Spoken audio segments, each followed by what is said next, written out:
Oh, yes. Ladies and gentlemen, welcome into Snow the Goalie, the only Flyers podcast, the People's Podcast, Players Podcast, Prognosticators Podcast, the Pedialyte Podcast, the Pampers Podcast, every podcast. Listen, we're back. It's been 2 weeks. Some people were very upset. Some people were not upset. Lots of questions. Where's the podcast? Is ever coming back? Have you guys broken up? Did Anthony, going at Russ on Twitter during the World Series? Do these guys hate each other? Will they never record again? Is Bundy such a, big bestseller with his book Road to Redemption that he's too big for the podcast now? Folks, we're back. Everything's fine. Bundy is out promoting his book. He's been doing public signings, all kinds of great stuff. Go pick up Road to Redemption. I'm sure we're going to talk about it next week when he's back on the show. Ant's got it there on the screen if you're watching on youtube.com/crossingbroad. Road to Redemption. Bundy's had a lot of success with it so far. It's available on Amazon, straight through the publisher. I saw it's on walmart.com. It's pretty much anywhere that you can get books. Yes, books, they are real. You can go find them at your local bookstore. You can order it online, have it delivered to your home. It's Go ahead, Ant. It's 321 pages.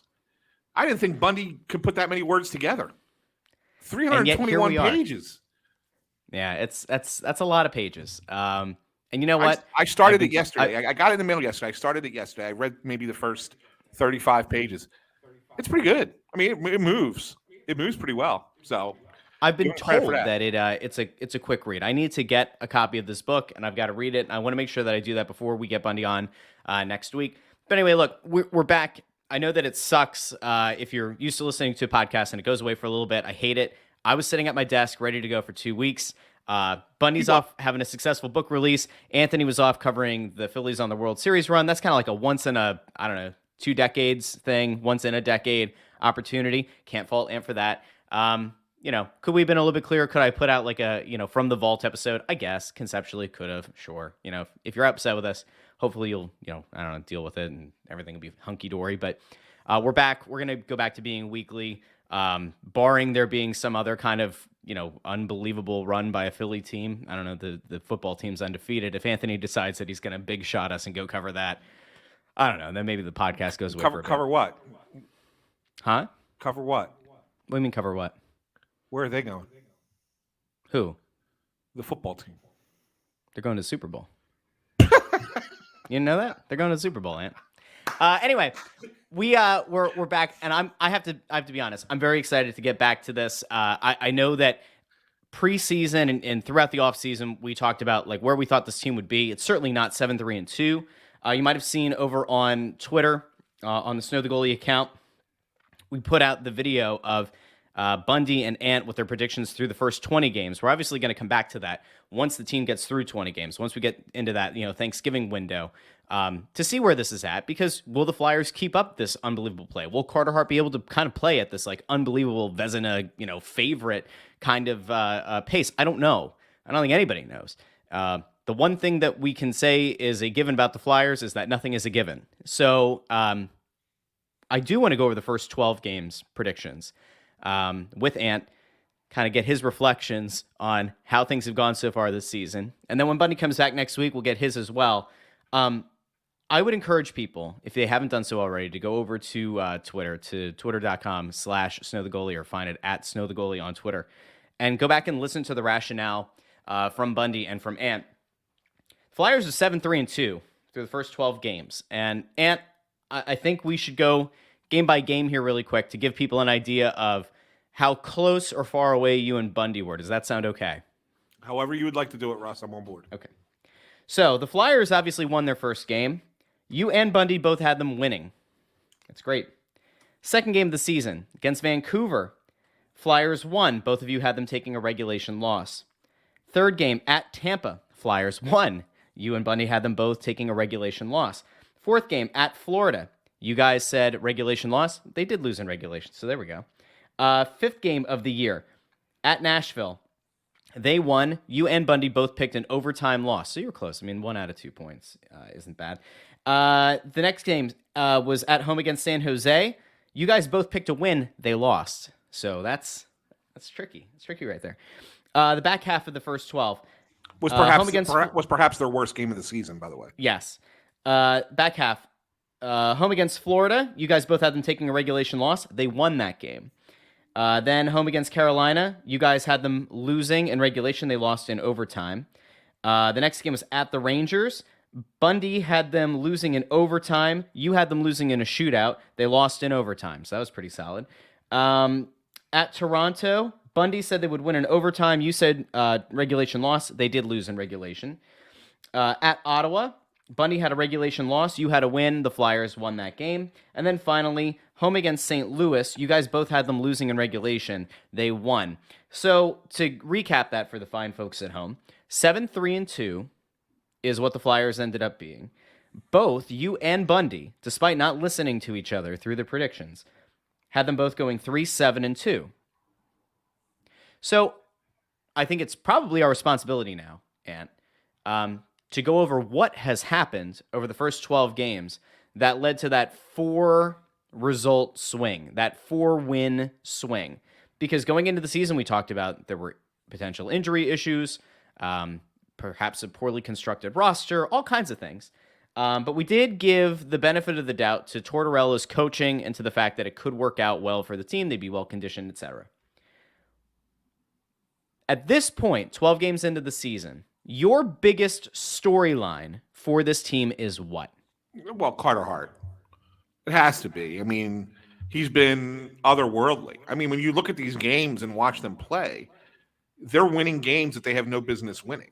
Mm-hmm. They're getting completely out. And I don't want to make this seem like this is recency, because I think in the last couple games they've really played a lot better. The game in Ottawa and then the game the other night at home against St. Louis.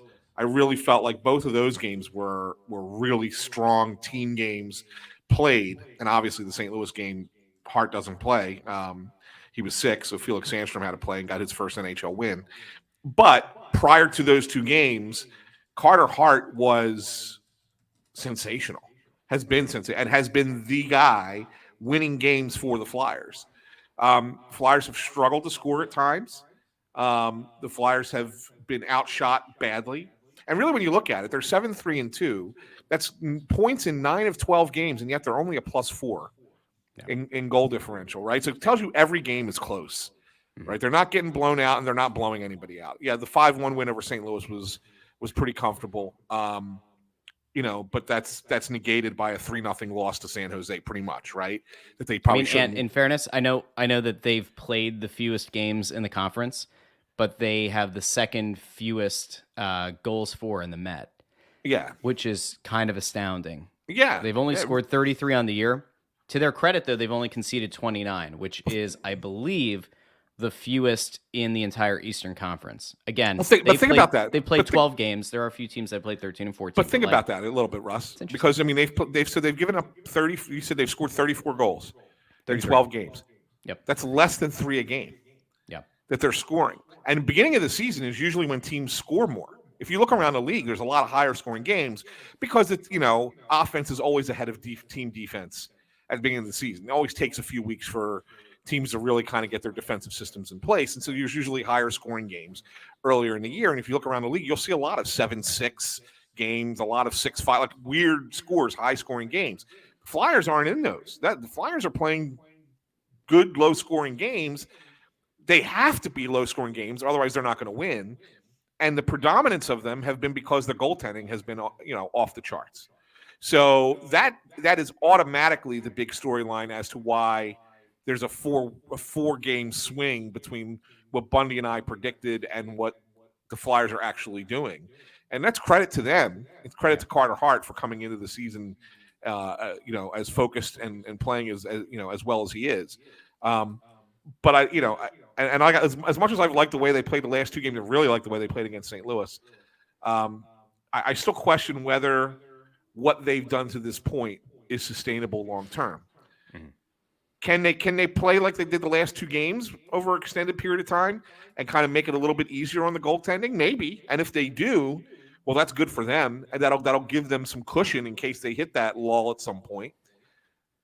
But if they're going to play like they did the first 10 games, where they were just kind of being dominated and the goalies were controlling, goalies were dictating outcomes, then I don't think it's sustainable. So, like you said at the beginning, we don't know where they're going to be after 20 games. There's still, these next 8 games before Thanksgiving are going to be a pretty much a telltale. But there's one thing I'll say to this, Russ.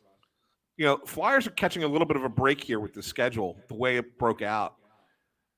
St. Louis came in; they had lost 7 straight. They won the first 3 games, then lost 7 in a row, and have been in total free fall. Looked awful against the Flyers, so they've now lost 8 in a row. They play in Columbus tonight against a Blue Jackets team that's lost 6 straight games. Okay, their next opponent after Columbus is Ottawa on Saturday. I believe Ottawa's lost 6 in a row. They have a chance to snap that tonight, but then they could be a 7 in a row loss team coming in on Saturday. So also you're playing some teams that maybe you didn't expect them to be playing this poorly this early in the season, and that can benefit the Flyers. Now Dallas, who I tend to think might be the best team in the NHL this year.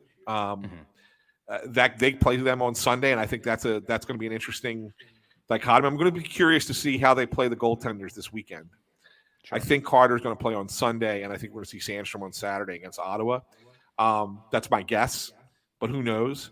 Because again, Ottawa's a more important game because it's a conference game than Dallas, even though Dallas is the much better team. So it really depends on how Tortorella looks at that matchup. So I'm curious to see how that plays out, but. Yeah, I mean it's an opportunity for the Flyers to really jump out ahead because next week you get Columbus again, but then it's Boston who's been a beast, but then Montreal who stinks, right? And so I mean there's some opportunities here for the Flyers to sustain this going into the week of Thanksgiving and see where you're at. And if historically, if you're in a playoff spot at Thanksgiving. You're in a playoff spot at the end of the year. I mean, it's crazy to say that, right? But historically, that's the case. Doesn't always work out, but it does more often than not play out that way. That if you're in a playoff spot in Thanksgiving, you're going to hold on to it. Yeah. So they're in a good spot right now. I mean, they're in a wild card spot. They're not top of the division again. But they've played fewer games than everybody else. But if they take advantage of these teams that are struggling over the next 5-6 games, who knows where they could be in that wild card mix. I think the thing that's like the trickiest about this is you go back to preseason of like, what did you want this team to be? What did you expect the team to be? And all of this isn't to say that there's no chance that the team is able to maintain this. There is a possibility, I guess, that this team just continues to play and punch above its weight class. Carter Hart is playing at such an unbelievably high level that one of two things is going to happen. Either he's going to maintain this and have, I don't know, like the best season in a decade for a goalie, 2 decades. Like it's got to be up there in terms of like historic numbers if he keeps up this pace. Or eventually the results are just not going to come. I think there's a scenario here where Carter Hart can continue to play very strong hockey, can continue to like put himself out there, keep you in games, and then the scoring just kind of evaporates. And I still have legitimate questions about this team's viability in terms of being able to put enough pucks in the back of the net to pick up wins. But I guess the question now is, have we gotten to the point where you just say, hey, any hope of getting a top pick needs to go out the window? Because you've seen so many young players take the next step forward, or at least through 12 games look like they're poised to take the next step. You've started to see some of the vets that had kind of fallen off in recent years kind of bounce back to their like first year of Vigneault form. Do we now just say like roll with it, go with it? Or do you still kind of have that voice in the back of your head that says, this might be unsustainable. You could be hurting yourself long term if you end up being, if not a playoff team, one of those purgatory bubble, in the mix, but then ultimately out of it kind of teams. Like, where do you fall right now, 12 games through the season? Yeah, I mean, we discussed this. I mean, the one thing that I felt coming into the season is I didn't think that they were going to be bad enough to be, unless they got lucky to win the lottery, bad enough to be top 3 to get a generational type player. But I also didn't think they were going to be good enough to be a playoff team. They're showing that they're, so far, through 12 games, showing that they're probably a little bit better than that assessment. Again, so far, it's very early. Right now, they're obviously they are a playoff team. They are holding on to the final wild card spot in the Eastern Conference. But if you look what's behind them, right? I mean, do you honestly think Tampa Bay is going to continue to be a non-playoff team? I don't. I think Tampa Bay will eventually move into the playoffs. Is Washington and Pittsburgh, are they both done? Are they both washed up? I mean, there's been a lot of people waiting for that fall off the table for both of those teams. I don't think Washington's quite there yet. I think Washington's still got enough talent. Pittsburgh might be. Pittsburgh might have hit that wall. This might be it for the Penguins. And I also think Ottawa's better than their start has been at 4-8. They're 4-8, but only a -2. And that goal differential thing. Bob and I talk about this in baseball all the time, where run differential really is kind of an indicator of a team's, how good a team is on the whole. The goal differential thing in hockey kind of falls the same way. It really follows a very similar mathematical standard.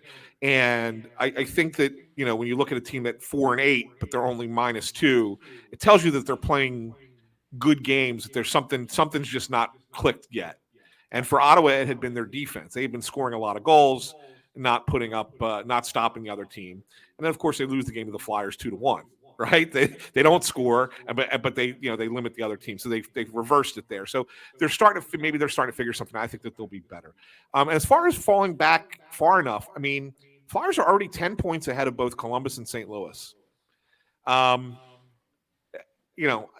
You start to wonder, 10 points, that's a lot. I mean, that's a 6-7 game losing streak, and you're right down there with them again, right? But hey, this team has mastered the art of the 10 game losing streak. We know this, right? Yeah. So I mean, you could get right back down there, but I mean, that's a big spread this early. It's a big spread this early. So when you ask that question, can they fall back down there? Well, they still have time, if they're not going to be a good team to be that low. I don't think Tortorella lets them get there. There's a story that I'm kind of working on, combining from the other night with tonight's game, because I want to watch it a little bit closer tonight than I did the other night. I saw it briefly. I asked Tortorella about it because I wanted to make sure that what I was seeing was valid, and he gave me a great answer. And then I was able to pull Zach McEwen, of all people, for a one-on-one in the locker room after the game to kind of talk about it. But there's a lot of play that's happening that's not being focused on, that nobody's talking about, nobody's writing about, but that it's play from the middle to bottom group of players, that they don't get points, they're not getting assists or goals off of it, but it's simple little plays that they're making that is creating the chances to score. And the Flyers took advantage of them. And the one that we talked about, it was interesting. I was getting ready to ask the question about the fourth goal against St. Louis. You say, well, why the fourth goal? It's the third period. It's 3-1. Like, how big of a goal is it really? And Tortorella goes, that was a huge goal because we were back on our heels at that point. And the play happens when McEwen is just working his ass off along the wall. I mean, really, just if you go back and watch the play that leads up to it, he just is grinding by himself along the wall, keeping the play alive, staying on the puck, whatever, and finally wins it back to his teammates, and it gets back to the point, and Sealer takes the shot, and then it gets deflected in for the goal. I believe that was that Cates' goal? I forget if that was Cates' goal. But anyway, the point being that maybe that wasn't Cates. That wasn't Cates. That was who had that goal? Was that Tippett? It doesn't matter. You're out here. It was Tippett. It might have been Tippett's goal. Whatever. Whoever's goal it was. Point being that the goal didn't matter. So that's the thing. Like, you don't remember who scored the goal, because the goal ultimately wasn't what made the play. The play was the play McEwen makes along the wall. And then again, another simple thing was the first goal, where it was just it was a set play, but it was a simple pass, a simple little pass between Provorov and whoever it was at the point. It was just a little touch pass back and forth, and then Provorov gets him. It just created space for Provorov to come down the wall and be able to throw the puck in front, and Allison bats it in for the goal. Just a simple little play there. Scott Lawton intercepting a pass and then doing a quick tic-tac-toe, but the interception is the pass of that pass. That's what makes the play. The goal is the result. And again, you always go, who scored? That's all great. That's great stuff and all.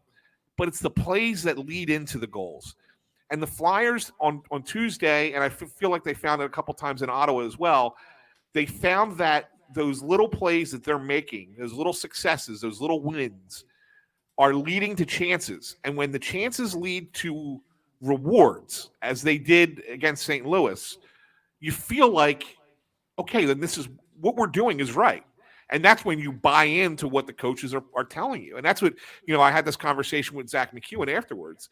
And he was saying, yeah, he's like, that's what it is. He's like, we hear what he's saying. He's very direct. He tells us exactly what he wants from us. And then if we go out there and do it and it results in a goal, it's like, okay, yeah, well, he's right. This is how we have to play.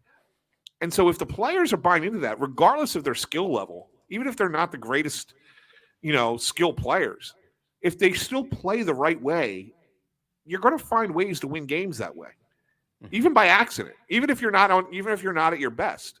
And so therefore, that's a credit to the coach, and it's a credit to the players for buying into it and playing the right way.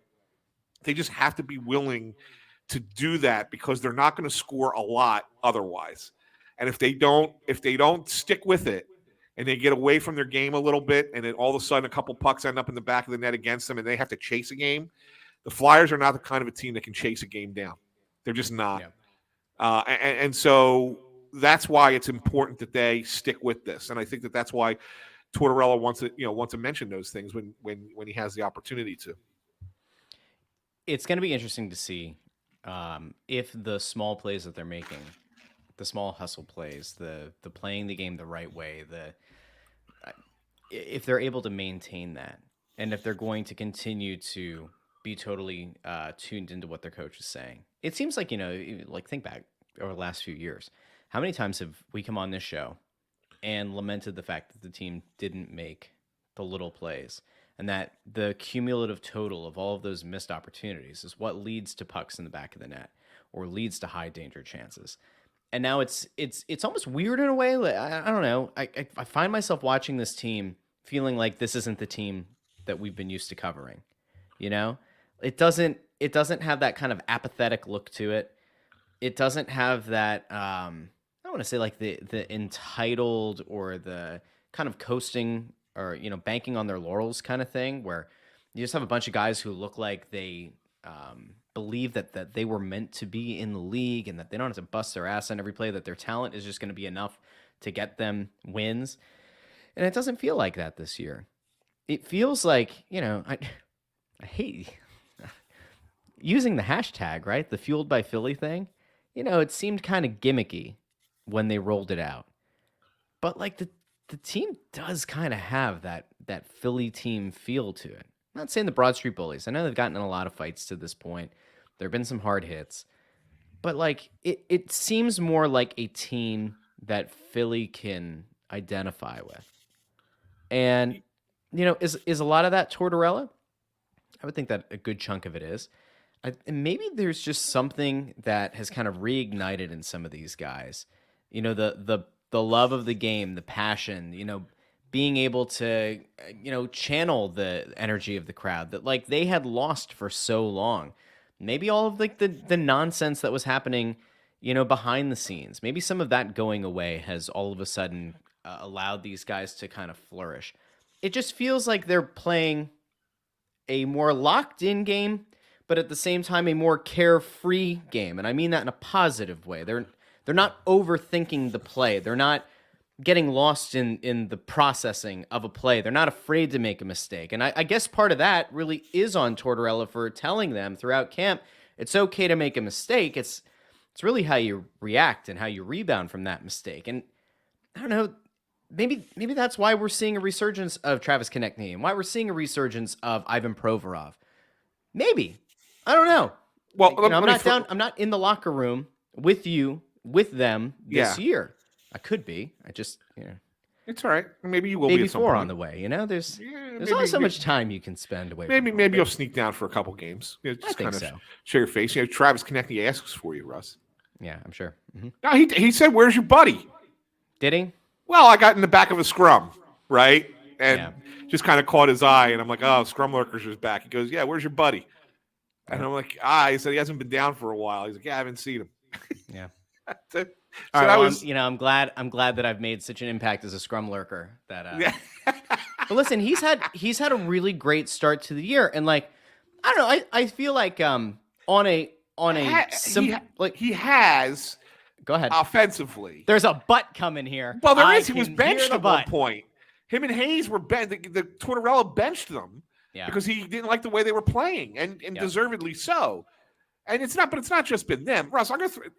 All right, I'm not Mr. Analytics in hockey. I think analytics in hockey is just way overblown, right? Okay. But at the same time, You've never said that before. Oh, come on. There are things that you can glean from looking at certain numbers and say, okay, well, this is at least telling you what has happened to this point. It's not telling you how you should manage a game in the moment because the game is too fast for analytics to help you manage in the moment. But it can at least give you, it can give you some information about how your team has played. Mm-hmm. What do you think the Flyers' Corsi percentage is? Corsi 4 at even strength this year? Considering 50-50 is even, right? Yeah. Hold on. Okay. They are shooting a lot.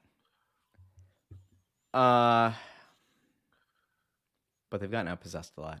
Let me go 35%. That's a little low, but 39. I was going to say 38. I was going to adjust it. I swear. 39.1. I really was going to adjust to 38. Okay. That's terrible. That's really bad. Like the worst teams should be around 45, 46, right? Because you always assume the best teams are going to be at 55, 56. So you say the worst teams should be at 40, 45, 40. And I don't want to talk down 44. to people here. I don't. Well, Do we want to explain Corsi really quick? So Corsi. So basically, Corsi is it's a percentage that's based on the number of shot attempts that are happening that you get when you're on the ice versus when the other team is, the number of shots the other team's getting when they're on the ice. As an individual, I mean, when you break them down into individual numbers, I think it's a little bit more helpful because it looks at a single player, that how many shots the team is generating when that player is on the ice versus how many shots against. Nevertheless, when you look at it as a team stat, at even strength, the Flyers have generated 459 shots this year against, or 459 shots in favor. They've given up 715. That's insanity.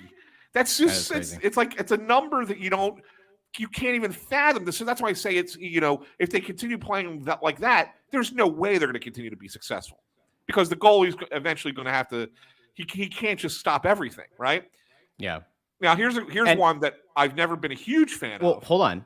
Okay, go ahead. Just for the sake of like, I think adding on to this a little bit, because you're kind of talking about like, it's almost like you're talking more about like Corsi 4, right? Like where you're actually Corsi 4 weighing, percentage. Correct. Yeah. And like, I think everybody who's listening to this knows this. Corsi versus like shots on goal, a little bit different, right? Because Corsi also takes into account any shot anywhere. It doesn't matter if it goes wide, if it's blocked, all that. Versus like if you see Fenwick does not include blocked shots. But so your difference between like shots and Corsi is that Corsi can just, anything can happen. Once it leaves your stick, it goes anywhere, it counts. Versus a shot on goal. Anyway. Corsi kind of shows, and the reason that is that it shots anywhere from anywhere. If they get on goal, if they miss, if they get blocked, whatever, doesn't matter. What it's showing is that the team that's unleashing these shots has possession of the puck in the offensive zone. Yep. So it's basically saying, if you really want to look at it, that means that Flyers opponents have unleashed 715 shots in the offensive zone. Compared to the Flyers unleashing only 459 at even strength. Obviously, power play, penalty kill, whatever, that changes things a little bit, right? You don't really use Corsi when you're talking about odd man situations. You only really want to look at even strength, okay? Which again makes it even crazier that they're running a +4 goal differential this year. Right. It's insane. Well, here's another one. They're not quite getting doubled up, right? But damn, it's close. And here's another one for you. Here's another one. Now you know I'm not a big fan of expected goals. Oh no. Right? I'm not a big fan of it. I'm getting excited to talk about expected goals in the World Cup. So go ahead. Just like, wet my whistle a little bit. Expected goals again is an analytics thing where it says based on the quality of the shots that you took in the game, and from where you took those shots, how many you're expected to have scored within a particular game, and how many you are expected to have given up in a particular game. Okay, that's what expected goals for, expected goals against, and then if you add those numbers all up, you'll have what they should be at the total for the year. Now, you said the Flyers have scored 34 goals and 33. You keep going back to 34. They've scored 33. They've scored 33. Okay, and have given up 29. Correct. Okay, so their expected goals against is 32.8. So it's not a huge difference, but it's showing that the goalies have been really good, because they've given up fewer goals than they were expected to give up at that point. Yep. The Flyers' expected goals for is 20 for the year. That's less than 2 a game. Yeah, not great. It's a bold strategy, Cotton. Let's see if it pays off for him. It's 20. Yeah, it's not good. That's remarkable. So that's what I'm trying to say to you. Like, this. Does that mean the Flyers have more snipers than we expected? 610-632. We can go ahead. No, I mean, they're taking advantage of opportunities, is what they're doing. Yeah. They've been good at getting pucks through, maybe when you don't expect them to. And sometimes when you're a good defensive team and you play hard that way, the other team tends to lend in a cheapie that they probably shouldn't. And so you're kind of creating your own luck in that situation, right? So good on the Flyers for that. But when you look at those possession numbers and you look at the expected goals and you combine the two and you say, how the hell is this team 7-3-2? There's only one answer, and it's the goalie. Yeah. So that's how I look at it, Russ. I mean, I think it's exciting. It's great, that the team's showing some fight, that they're saying that we're not as bad as everybody thought we were going to be. We're not a dumpster fire like a lot of people thought we were going to be. And good on them for kind of turning that tide, turning that narrative away from them. That doesn't necessarily mean that this is a good hockey team. It's just to me, it's a matter of time before it goes south, unless they can figure it out. Okay, so that I guess brings us to two things, and really quick, because we were touting a little bit ago Konechny's rebound season. He leads the team with 5 goals on the season.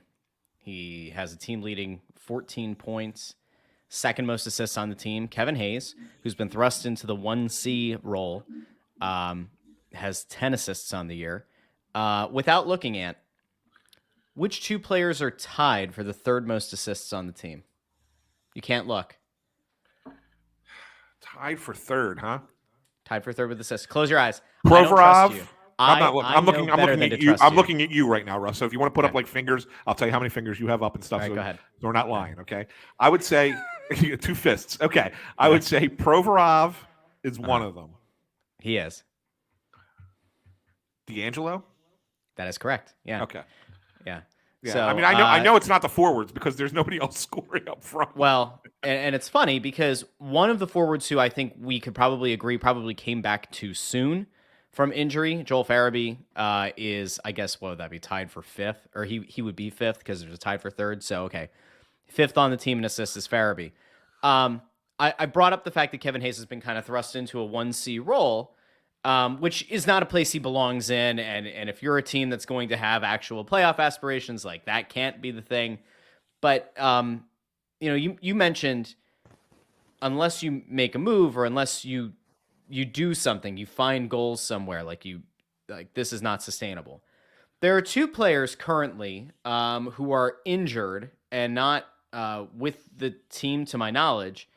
One, you would assume is potentially closer to returning, and one might not come back at all this year. First, Cam Atkinson. He's been gone.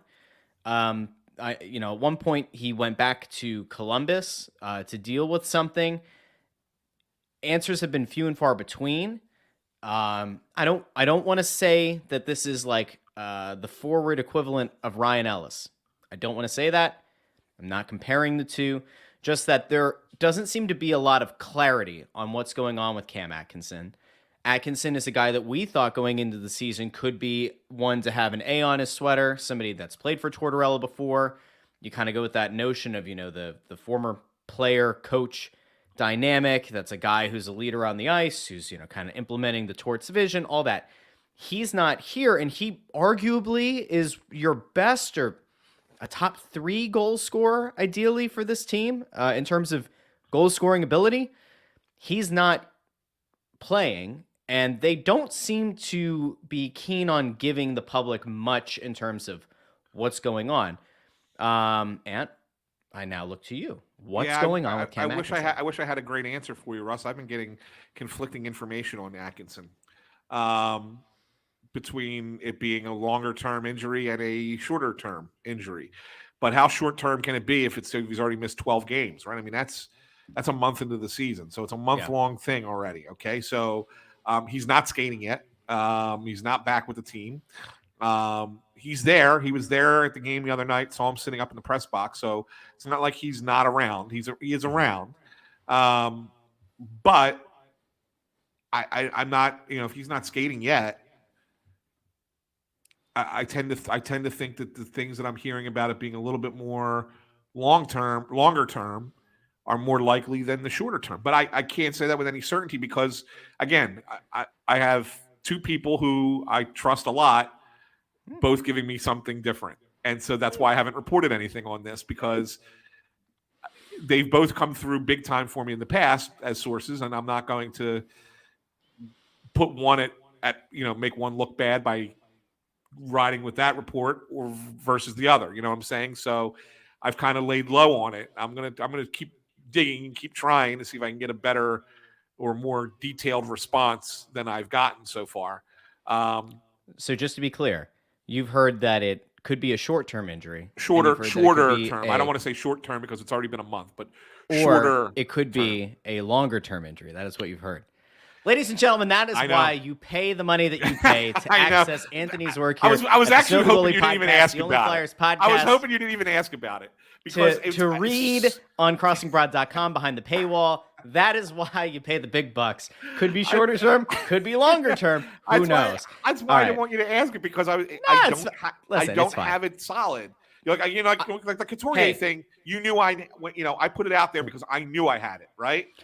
Listen, and this is the key. This is the key thing, and I'm the last 2 years, especially, when you have put out news about there being an injury and about it being potentially a long-term injury, you're batting 1,000.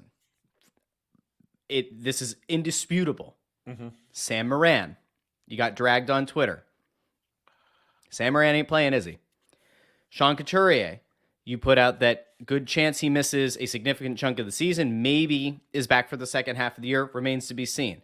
Sean Couturier gets out on the ice, practices a bit, does some conditioning, either exacerbates the injury, picks up something new, and now he is out for an indefinite period that we expect to be months, which means that he will not play the first half of the season, and he maybe will not play in the second half of the season. So just going back over this, and 2 for 2 on those. Okay, cool. We've established that. So if people get upset that, like, why doesn't Ant know if Atkinson's, is his leg coming off? Like, what's going on, Ant? Huh? Does he have COVID?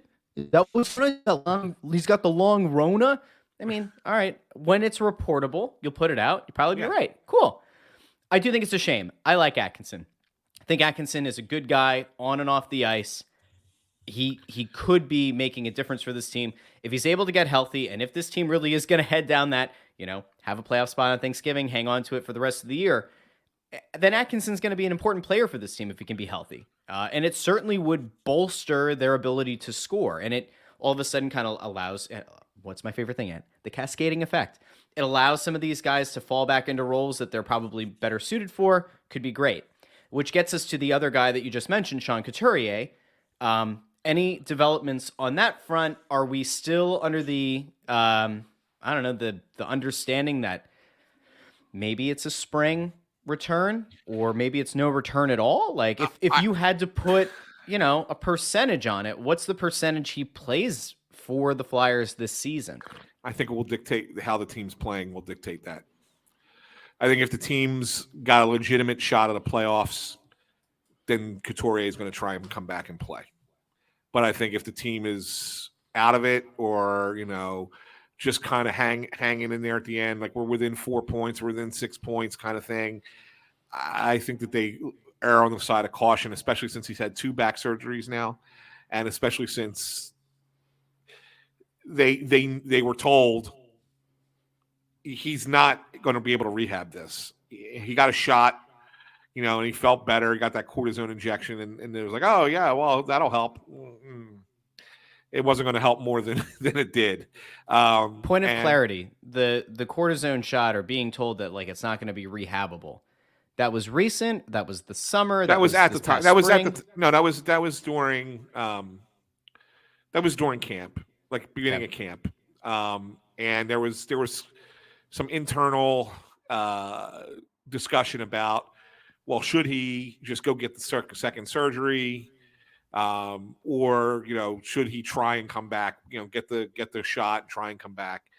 And he got the shot, and he pushed hard, and there were suggestions that this was not going to work, because once that cortisone wears off, you can only get a cortisone injection twice a year, I think, for if you're a professional athlete. I think it has 3 times. Degenerative effects, right? It's not only that; it's also a steroid, right? And so therefore, you can only get them prescribed X number. I think it's twice. I think it's twice a year. It might be 3. I'm not 100% on that, but it's anyway. The point is that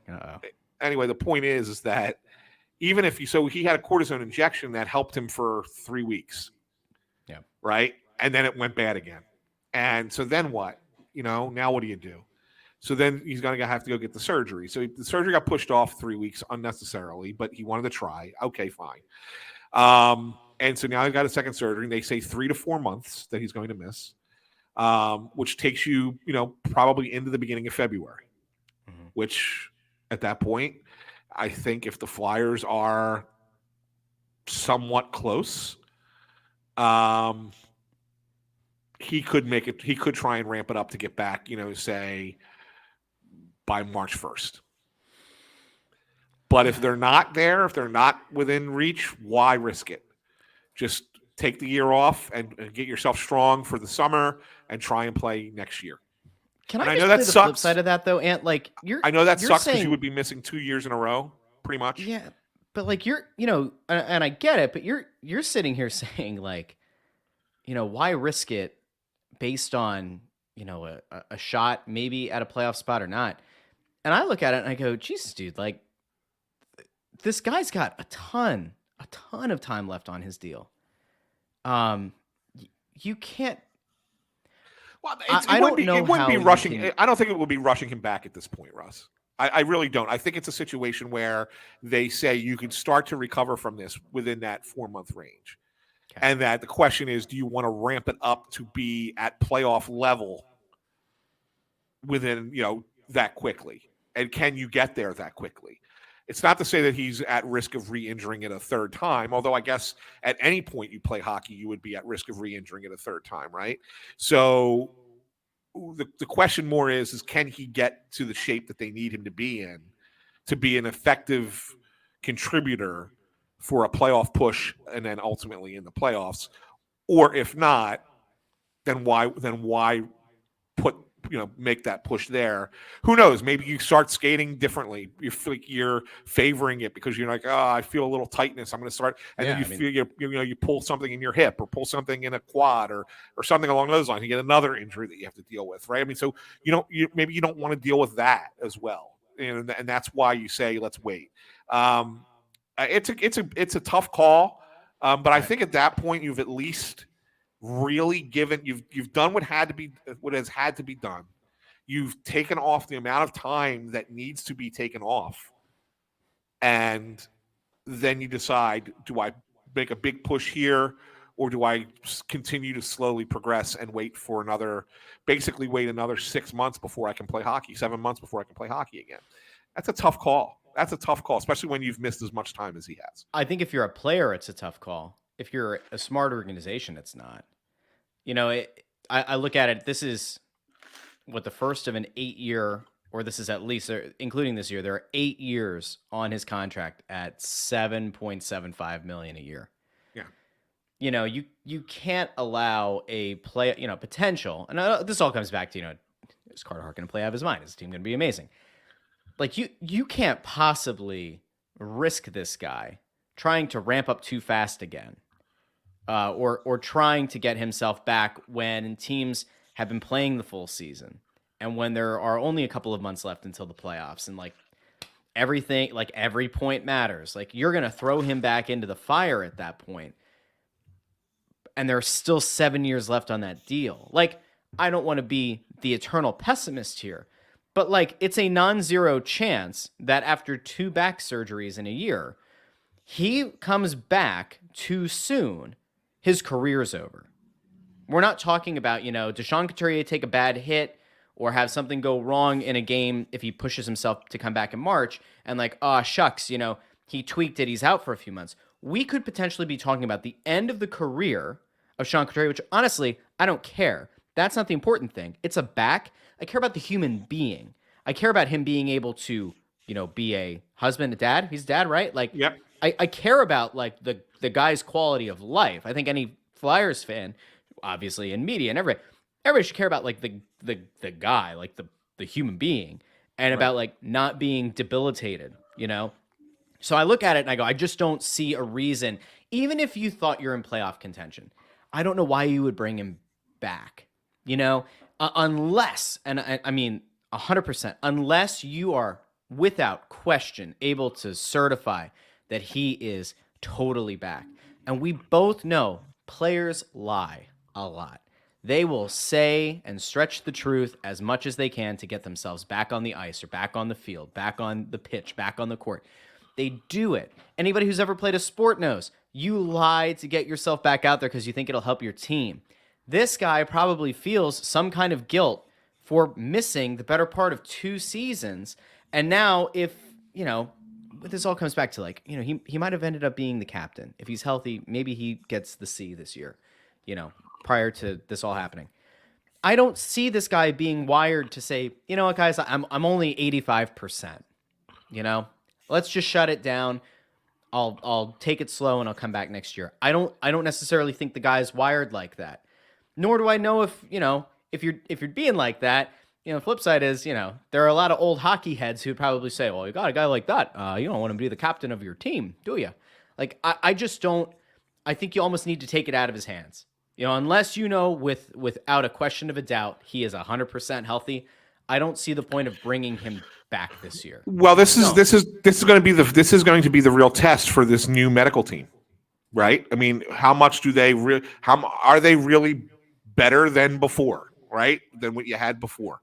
They're the ones who oversaw, just to be clear, they are the ones who oversaw the decision to go with the cortisone shot, right? Rather than they did recommend surgery right away. Is that correct? That is correct. That is correct. Is that Jimmy McCrossan and Sal Rafa, who some people for some reason on Twitter shit on like a few weeks ago when the complaint got amended? Like, it's not them. It's so the people who are assholes on Facebook and Twitter who say, well, it's always the same trainers. Everybody gets hurt with these guys.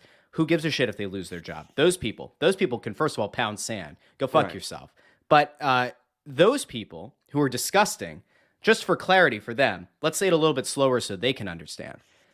Were those 2 guys the ones who oversaw this decision? No. Okay. I thought it was important to clarify. For some reason, I get really upset when dumb people, really just low-life scumbags, say the stuff that they say online. And this is not even to do with the fact that, as we've covered on the show, Jimmy, Sal, lawsuit against the Spectacor, the whole thing, cancer, all that. Taking that aside, it's a different medical team who has overseen this. By the way, has also overseen Ryan Ellis's care. Ryan Ellis, who we still don't have answers on. Cam Atkinson, who we don't have answers on. Just want to be clear. Okay. Back to you. What also should be noted in that, Russ, while we're at it, and I mean, I had it in my latest story, but it maybe got missed because it was kind of like a throwaway line. They also the Flyers fired their orthopedic doctor, orthopedic surgeon, orthopedic care doctor Oh. prior to the start of the season. They didn't make an announcement about it. There was no parting of the ways announcement or anything like that. It just happened. Okay. So that also plays into it as well, because what just for clarification again, in case people did not read my story, athletic trainers help treat injuries. They don't train players. They don't train the healthy players. They take injured players and help treat it. They're not allowed in the NHL by NHL rules. They are not allowed to clear players to come back and play. All they do is treat the players. The clearances comes from the team doctors. The training is the strength and conditioning staff. Okay, so there's got to be a real clear delineation there. So your strength and conditioning staff trains the players on a daily basis while they're healthy. Okay, all right. Once a player is injured, their treatment is handled by the certified athletic trainers, which is the roles that McCrossin and Rafa had with the team. And once a player is cleared to come back, that clearance is made by a doctor, by an actual team doctor, not by the trainers. Okay. So there's, just for clarification there, that's why it's such a big deal to understand who's doing what here, because when you want to start pointing fingers at people, you can point all the fingers you want. And if you want to point fingers at Jimmy and Sal, go right ahead and say, well, you're not helping them rehab properly. Okay, fine. If you feel that's the case, then you can feel that's the case, but they're not the ones who are then saying the player is healthy enough to come back and play. Yeah. A doctor is the one who is saying that the player is healthy enough to come back and play. So the finger really needs to be pointed at the doctor when you say a player comes back too fast. That's who's making that call.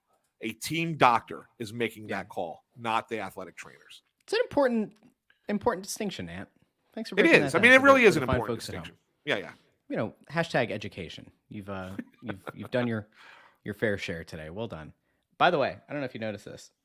I've been taking sips out of this today. Yeah. And embracing my inner cold region, my inner skook. And I'm just gonna bring this around there. Oh, for God's sake! See that? For those who are listening on the podcast feed, and tell them what's on the mug. It's a Sheets mug. It's a Sheets mug. What are you drinking out of? I'm drinking a strawberry refresher that my son from Starbucks. Andrew, when I went to pick him up this morning, Andrew opens the Starbucks every morning, so he has to be in at 4:30 every morning. Wow! Right? God bless the kid. Hell of a barista. Yes, he is a hell of a barista. Does he like barista at home, or is this like a he stays away from it, like he hates? No, we have a Keurig here. I mean, that's disgusting. It takes 2 seconds to make a coffee in this house. But I didn't even ask for this. He comes walking out. I go to pick him up. He's like, he hands me this, and it's got his name on it. So I'm thinking he's just handing it to me while he's getting in the car. Mm-hmm. And I'm like, here, you want this bag? He's like, no, it's for you, Dad. I'm like, oh, isn't that nice? And he's like, hey, do you want a cheese Danish? They made an extra one by accident. I'm like, well, thanks, Andrew. What a good kid. Like, what a good, he never does that. I mean, every once in a while, he pulls a little surprise. And I sit there and go, I have a good kid. I have a really good kid. And cover your ears for a second. Ladies and gentlemen, if you're listening, if you're watching, what happened here is somebody named Andrew left a mobile order on the Starbucks app. Didn't show up in the first 20 or 25 minutes, which means that it has to get discarded. But instead of throwing those away, Anthony's son went to Anthony, gave those to him. And, it's good points for him. And also was at no charge. Very nice. All right, so that's good, Ant. Love seeing that. What a good kid. You did a good job, fella. Hey, by the way, I think bring we have this some up, by the way.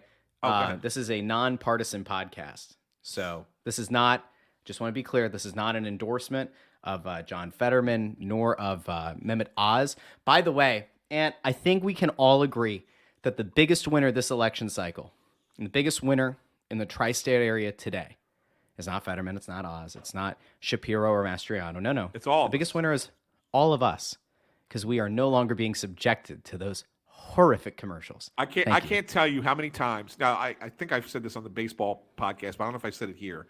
My older son, Anthony, what his client, he does compliance. He's a compliance officer for campaign financing, and his client was the Fetterman campaign. Oh, geez. And I can't tell you how many times, like during a game, I'd be watching the Phillies or watching whatever sport, and anything, and literally anything. anything. It's just nonstop. And I would just call him up and be like, "How many more freaking commercials did you guys buy? How many? Just tell me so I know how many times I can turn off the TV." And he would just laugh. He's like, believe me, there's more coming. Believe me, there's more coming. You know what? I actually kind of wish that streaming services would nix the political ads, that they would say, you know what, we're going to charge you an extra $5 a month so that you don't have to be subjected to political ads. Like, I would gladly pay YouTube TV another $5 a month. I'd pay them $10 a month to not have to see Oz and Fetterman, etc. Well, you know what's interesting? What's interesting What's to that? me, Russ, about this is that from what we were told initially, Flyers podcast.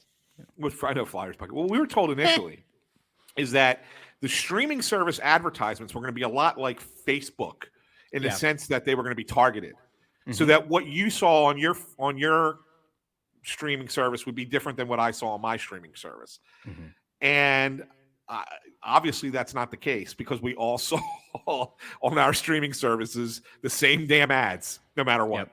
It was bad. And the funny thing is, Kyle Pagan, who does all the Man on the Street videos for Crossing Broad, does a lot of the blog posts.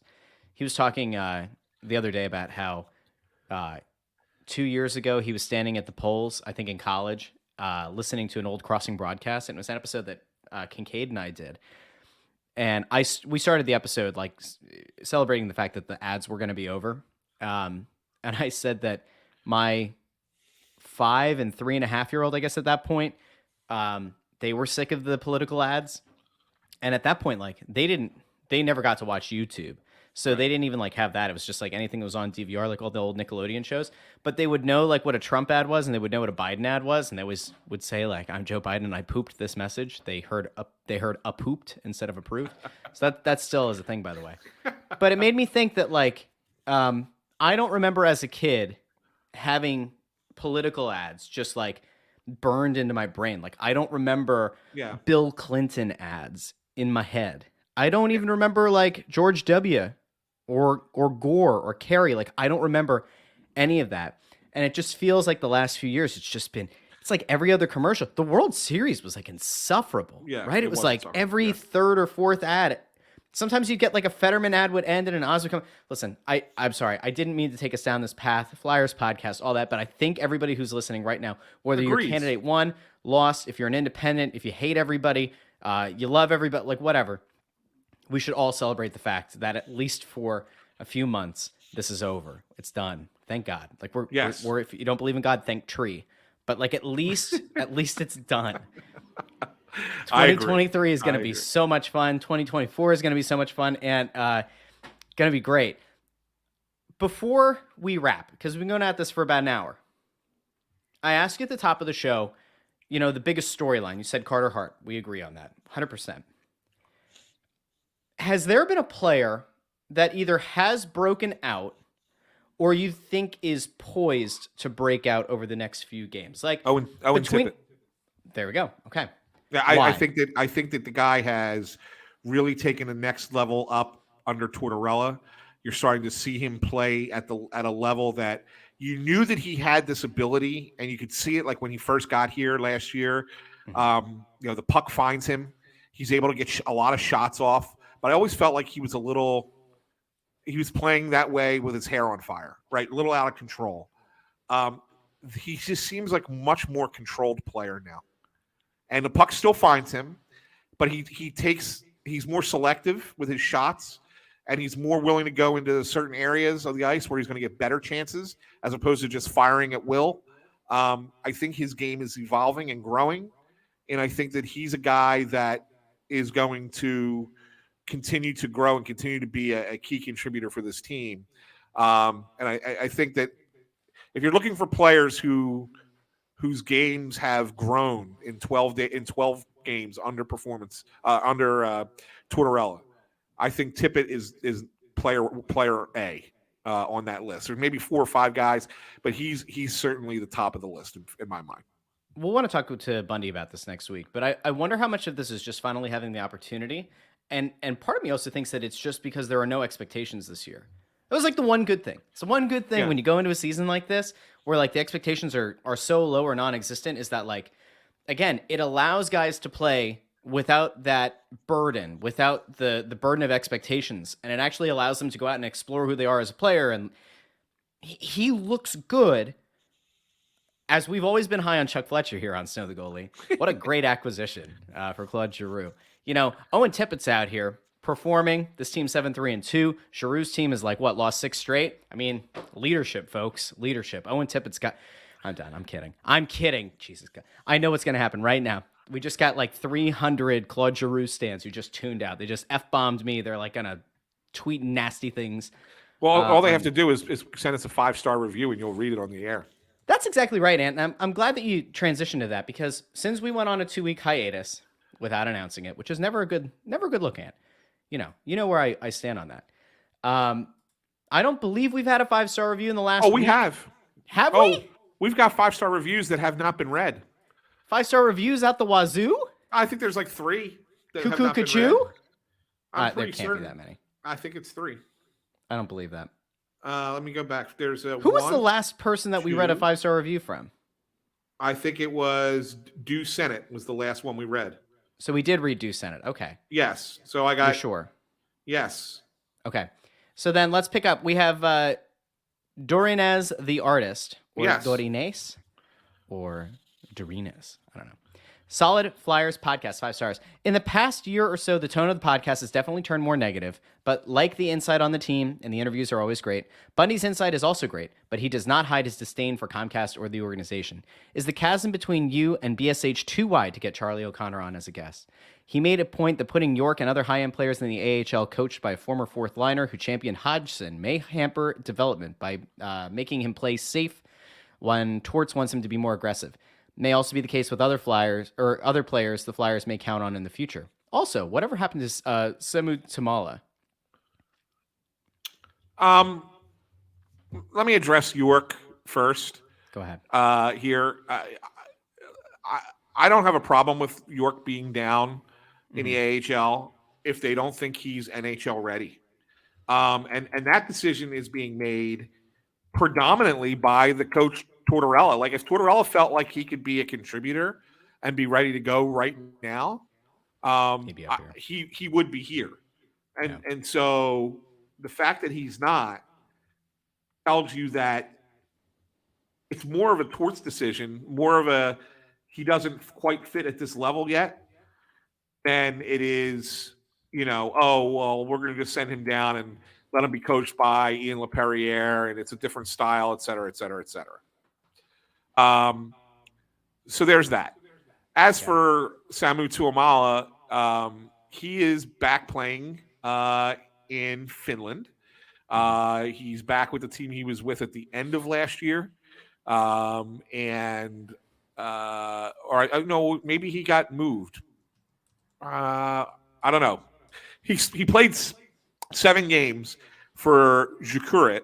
Well, it was the team he was with at the end of last year. But then it says he's played 2 games for Pelotot Heinola, which I've never heard of that team. Sounds like a Peloton. Yeah, it's Finnish Peloton. Heinola. He's actually not playing hockey right now. He's riding on a stationary bike. Yeah. He's running classes. He's had a lot of success with it, and we wish him all the best. Yeah. So and we've already spent more time talking about him than we should. He will probably never play for this. He will likely never play for this team. He might never play in the league. He was a second-round bust. We can just leave it there. I'm not saying he's a bust just yet. I mean, it was last year. I mean, he's still part of the process. He's a bust. Here. He's a bust. We'll see. He's a bust. He's 19, right? 19. Yeah, I mean, listen, if you're 19 years old and you get drafted by a team in the first 2 rounds, you got to be over here and like be a 70-point producer in the first year. So. Otherwise, you're a failure. So sorry. Yeah. Sorry, Simon, you're a failure. I listen. I don't make the rules. All right, next one. Flyers 2772. Always a great listen. 5 stars. Always enjoy listening to the show. You guys are always honest about the team, whether it be good or, unfortunately, more commonly over the past few years, bad. Look forward to seeing how this year shakes out. There we go. Well, thanks. Those are Thanks, 5-star. Flyers. There is Yeah. somebody who left a 1-star review. Yeah, that was the one. I didn't realize it was a 1-star review. Unfortunately, that person just needs to pound sand. They apparently just don't get the point.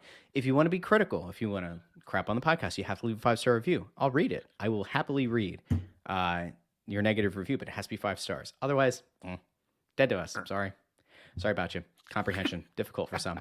And I think this has been fun. This feels like a trip in the Wayback Machine. Maybe I'll come down to a Flyers game at some point in the next few months, or not. I don't know. We'll see. I'm sure somebody will tweet at you whatever the last date was. I went to a Flyers game. I blocked that guy. I hate doing it because I'm pretty sure that he got tickets. I'm pretty sure that when he did a ticket giveaway last season, he won tickets, but priorities are in the wrong place. Anyway, make sure you go follow us over on Twitter at Snow the Goalie, at Ant Sandphilly, at Joy on Broad. Go follow Bundy at CTarian6. Remember, go pick up Road to Redemption at your favorite bookstore. You can get it on Amazon. You can get it online, get it delivered to your house. You don't even have to get off the couch. Just order it. You can also follow us on Facebook, facebook.com/snowthegoalie. You can check out the full episode on video over at youtube.com/crossingbroad. You can go to snowthegoalie.com. All that stuff is there as well. I'm trying to think. Oh, yeah, that's right. You can subscribe to the podcast. Apple Podcasts, Spotify, Stitcher, Google Podcasts, Amazon Music, pretty much wherever you get your podcasts, you can find the show. By the way, Ant, I'm going to give you homework. I'm going to give myself homework. Homework. I didn't give homework as a teacher, but I'm going to give a homework today. All right. Homework for everybody out there who's listening. Tell 2 other Flyers fans in your life about Snow the Goalie. If they say, I love that show, excellent. Make sure they tell 2 people. If they say, I hate that show, say, give it another shot. Bring them back.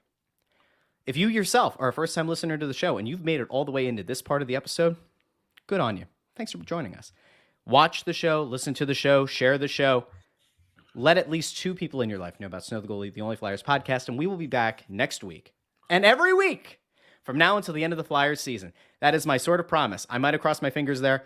I'm not backing out of it. I'm keeping my fingers crossed that Ant and Bundy are game to do this every week. But listen, we're happy to be back. We're excited. The team is doing better than expected. We're seeing a bunch of young guys taking the next step. We're seeing a bunch of vets bouncing back. Maybe the season isn't a lost cause after all, and we shall see. A few games here, and as you mentioned at the start of the show, could be catching some of these teams at the right time. We'll see. We'll be back next week. We'll dive into this a little bit more, talk about Bundy's book. A lot of fun stuff here on Snow the Goalie. Thanks for tuning in. We'll talk to you next week here on Snow the Goalie, the only Flyers podcast.